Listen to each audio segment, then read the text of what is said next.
This is our third story of the week.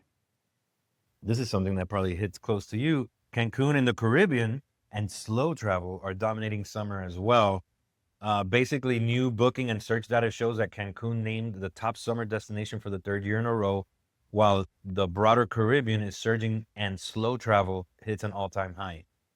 So basically, year over year, searches are spiking from San Juan, Puerto Rico, increased 52%, Martin up 133%, and Aruba up 62%, while social conversation about domestic vacations is up 77% globally, and solo travel interest hit a record this year.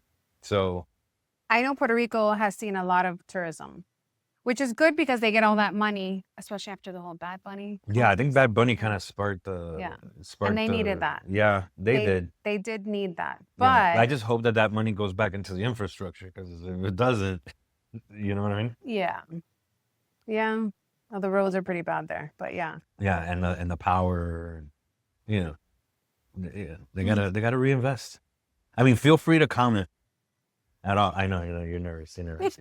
That's fine. But yes, that is happening. I think the Caribbean. I love my Caribbean peeps getting a lot of tourism, but up to a point. Up to a point. So that was our three news of the week. I hope you guys enjoyed that. I hope it was informative.